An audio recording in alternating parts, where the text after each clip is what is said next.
Okay, hello and welcome to today's lesson, which is on aquifer management. So we'll start off by looking at overexploited aquifers and some of the impacts that has, and some examples, and then we'll look at a way we can manage aquifers through artificial recharge. So if we start off by looking at overexploited aquifers, what we can look at start with then is changes to surface hydrology. So if you remember, an aquifer is going to be like a layer of saturated rock.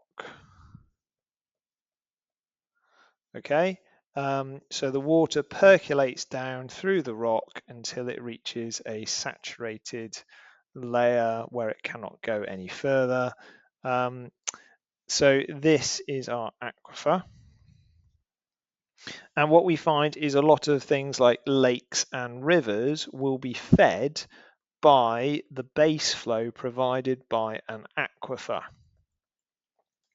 So you can see that this water level is lower than the saturated level, the aquifer, so water will flow into it, keeping it at a set level. If we overexploit this aquifer so that our water level decreases through overexploitation, we find that the level in the lake will also decrease as well. So overexploitation will affect groundwater flow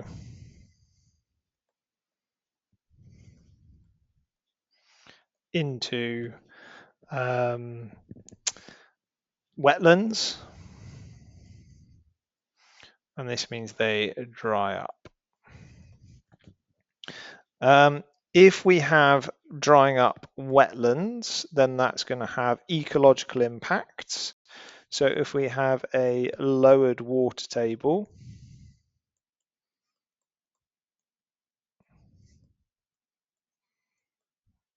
so the water table is the level in which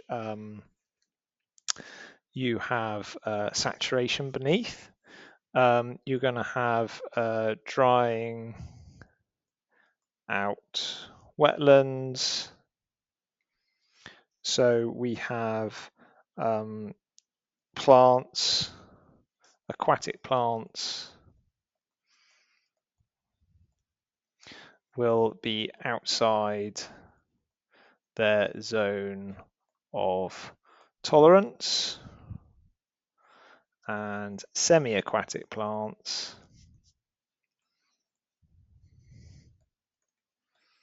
will get outcompeted.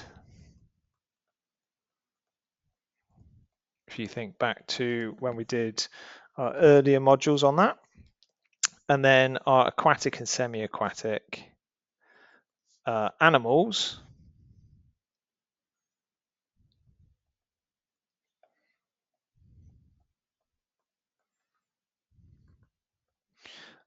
these are also going to be affected directly, and you have other organisms that rely on that water source, so you have indirect impacts. So it might be animals that come to rely on the food or water resources of that wetland. So they might migrate to it, or they might use it for other things. Saltwater incursion then, which is another one that happens if we overexploit our aquifers. So here we have our town on the edge of the coast. So if we put the sea in here,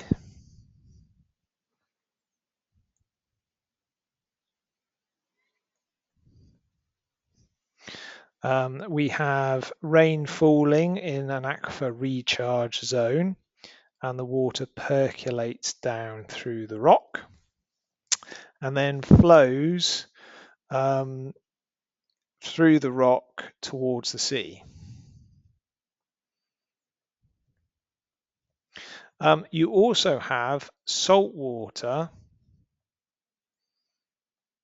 trying to intrude into the aquifer, but the pressure of the groundwater flow is great enough to prevent salt water intruding into our aquifer. So our aquifer will look like this.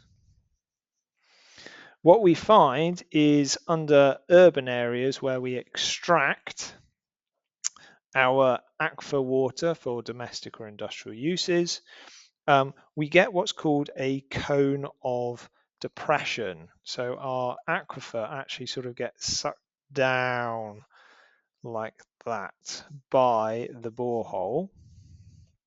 And this will result in there being less pressure against the ocean, and we end up with saltwater intrusion into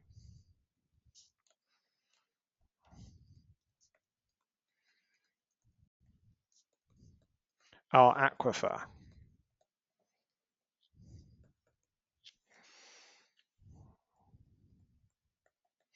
And this saltwater incursion into our fresh water means the water becomes brackish, which means slightly salty, and it's less helpful for domestic use, and also it can cause that salinization of soils through osmotic dehydration, so unsuitable for domestic use, and salinization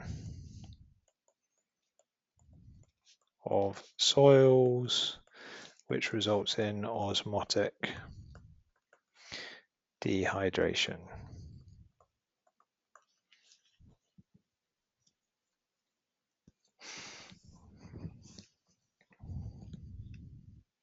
Next one then is subsidence. So where we have water being over abstracted,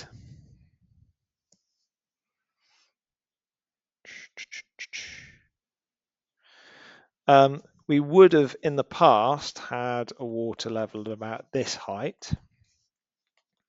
But because of our borehole, we end up with this cone of depression forming.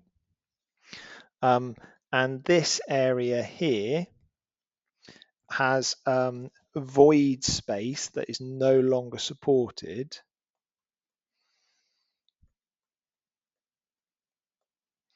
by water. So these voids compress or get compacted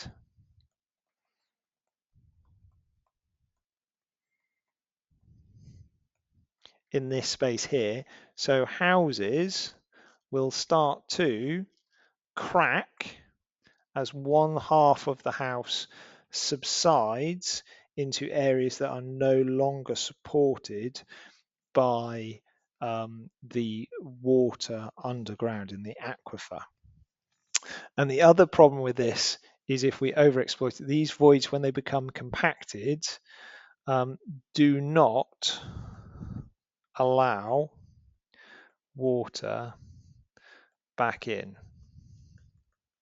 So these cracks to the buildings actually show that the aquifer underneath has potentially been permanently damaged and it will no longer recharge, which is a really serious problem. So we get damage to buildings,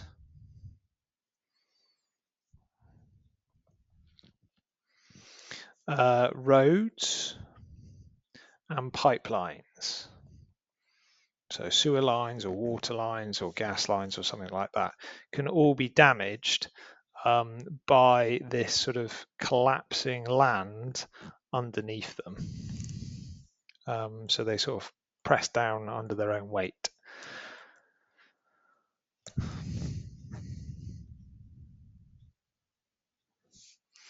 And the last one then is that we're going to talk about in this part anyway, is reduce supplies. So if we have extraction exceeding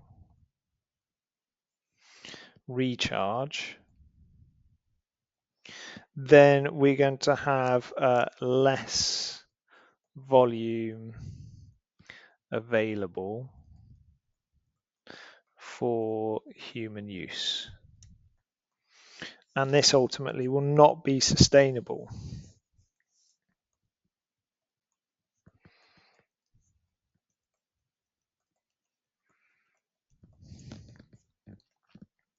And half the world's population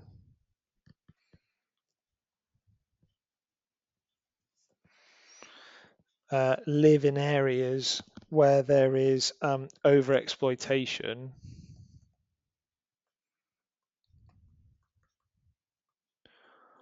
of aquifers.